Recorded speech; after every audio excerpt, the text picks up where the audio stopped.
ఉన్న బంగారాన్ని విడిపించి ఆ రోజు ఆన్లైన్ రేటుకే మేము కొంటాం. Sharma gold company. నమస్కారం, సుమన్ టీవీకి స్వాగతం. ఈ జూలై మాసంలో ద్వాదశ రాశుల వారికి ఏ రకంగా ఉండబోతుంది, గ్రహస్థితిగతులు ఎలా ఉన్నాయి, ఎటువంటి ఫలితాలను ఇస్తున్నాయి, వాటికి ఎటువంటి పరిహారాలను పాటించుకోవాలి, ఈ అంశాన్ని తెలియజేసేందుకు మనతో పాటు ఉన్నారు ప్రముఖ జ్యోతిష్య శాస్త్ర పండితులు, జ్యోతిష్య రత్న, జ్యోతిష్య చక్ర వైభవ నిపుణ డాక్టర్ రాళ్లపల్లి రవికుమార్ గారు. గురుగారు నమస్కారం. నమస్కారం.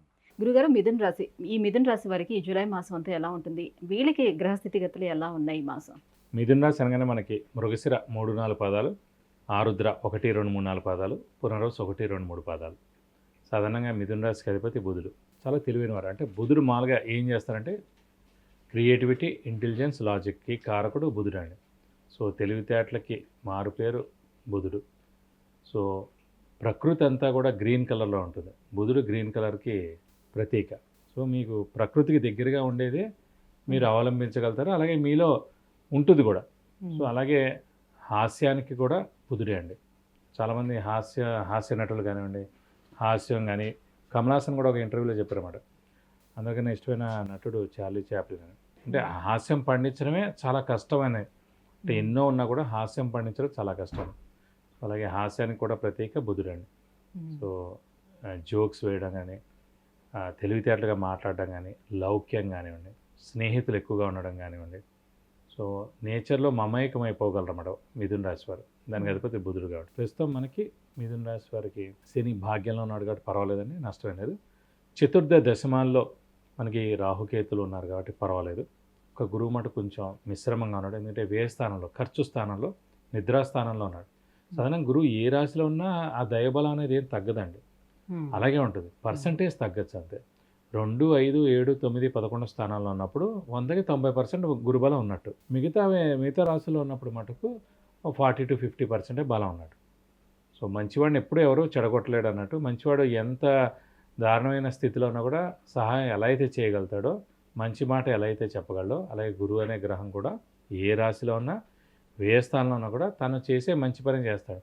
వ్యయ స్థానం అంటే ఖర్చు స్థానం కాబట్టి మంచి ఖర్చులే చేయిస్తాడు, వేస్ట్ ఖర్చులు చేయనివ్వడం అన్నమాట.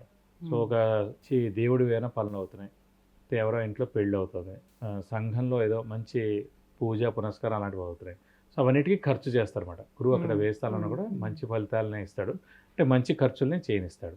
ఈ రాశి వారికి కొంచెం గురుబలం తక్కువగా ఉండడం చేత విద్యార్థులకు కొంచెం మిశ్రమంగా ఉండదు. ఎందుకంటే గురువు జ్ఞానానికి కూడా కారకుడు కాబట్టి కొంచెం గురువు విద్య కూడా కారకుడు అవుతాడు. మామూలుగా విద్యాకారకుడు బుధుడండి, కానీ గురువు జ్ఞానానికి ప్లస్ ఇంకా ఇంటెలిజెన్స్, నాలెడ్జ్ ఎక్కువగా రావడం కూడా గురువు ఇంపార్టెంట్. సో ఆ గురుబలం తగ్గడం కాబట్టి విద్యార్థులు కొంచెం మిశ్రమంగా ఉండొచ్చు. అనుకున్న సీట్లు సాధించలేకపోవడం, మంచి ర్యాంక్ రాకపోవడం, సో బాగా కష్టపడితే కానీ పనులు జరగకపోవడం, ఇలాంటివన్నీ కొంచెం విద్యార్థులకి మిశ్రమంగా ఉంటుంది. అలాగే కొన్ని పురోహితుల ఫీల్డ్ ఉంటాయి, అంటే ఇవన్నీ దైవ సంబంధించిన ఫీల్డ్స్ ఏవైతేనే, పురోహితులు అవ్వచ్చు, అర్చకులు అవ్వచ్చు, వేద పండితులు అవ్వచ్చు, గురువు రిలేటెడ్ ఇవన్నీ. అలాగే టీచర్లు కూడా ఇందులోకి వస్తారన్నమాట. సో గురువు రిలేటెడ్ వాళ్ళందరూ కూడా ఎవరైతే ఉన్నారో వారి వృత్తి ప్రవృత్తికి కొంచెం మిశ్రమంగా ఉంటుంది అన్నమాట, ఆ గురుబలం తక్కువగా ఉండడం చేత. అదే గురుబలం బాగున్నప్పుడు వీళ్ళందరికీ చాలా బాగుంటుంది. అంటే బాగాలేదంటే గురుబలం ఎంతవరకు బాగలేదు అంటే మనకు 50% బాగున్నట్టు అన్నమాట, 50% మిశ్రమంగా ఉంది. అక్కడ గురుబలం పెంచుకోవాలి, దైవబలం పెంచుకోవాలి, దైవనామస్మరణ చేయాలి, సంఘంలో జరిగే ఏవైనా మంచి పనుల్లో మనం పాల్గొనాలి, దానం ధర్మం ఎక్కువగా చేయాలి, గురువుని దర్శించాలి, గురువు యొక్క అనుగ్రహం పొందాలి.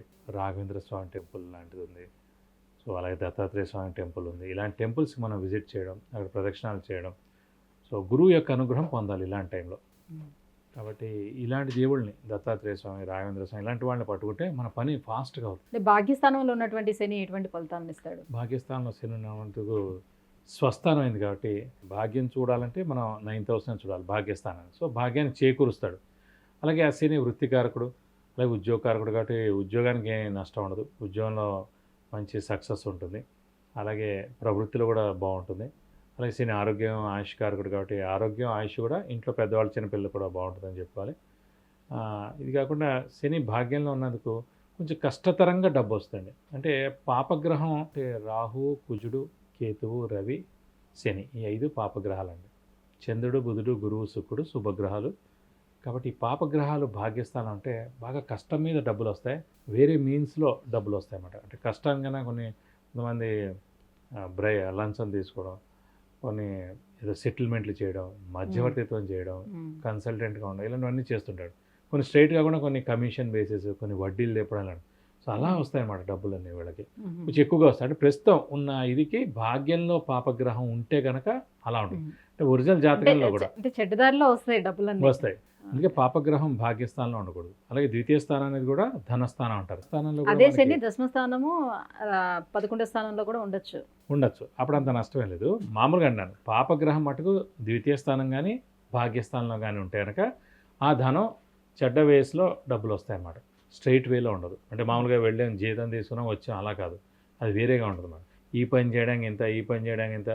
కొన్ని గవర్నమెంట్ ఆఫీసర్, స్టేట్ గవర్నమెంట్ ఆఫీస్లో కొన్ని ఉంటాయి చూడండి, లేకపోతే సెంట్రల్ గవర్నమెంట్ ఆఫీసెస్లో ఉంటాయి, ఎక్కడైనా ఆ లంచం అనేది అవన్నీ ఉంటాయి చూడండి. అవి నాకు ఈ పని చేస్తే కమిషన్ అని అవన్నీ. సో అలా పాపం ఇదితో వచ్చే మనీ మటుకు ద్వితీయ స్థానం కానీ భాగ్యస్థానంలో కానీ మన ఒరిజినల్ జాతకంలో పాపగ్రహం ఉంటాయి. అంటే రాహు కానీ, కేతు కానీ, కుజుడు కానీ, శని కానీ, రవి కానీ ఉంటే అలా వస్తుంది అన్నమాట. కాబట్టి రాహు కేతులు మటు ప్రస్తుతం పొజిషన్ బాగానే ఉందండి. శని కూడా బాగానే ఉంది. గురువు మటు కొంచెం మిశ్రమంగా ఉందని చెప్పుకోవాలి. గురుగారు, మిథున రాశి వారికి జూలై మాసం ఎలా ఉండబోతుంది ఏంటి అనే విషయాలు తెలియజేసినందుకు ధన్యవాదాలండి. సుమన్ టీవీలో మీ పర్సనల్ అండ్ బిజినెస్ ప్రమోషన్స్ కోసం కింది నెంబర్కి కాంటాక్ట్ చేయండి. సుమన్ టీవీలో మీ పర్సనల్ అండ్ బిజినెస్ ప్రమోషన్స్ కోసం కింది నెంబర్కి కాంటాక్ట్ చేయండి.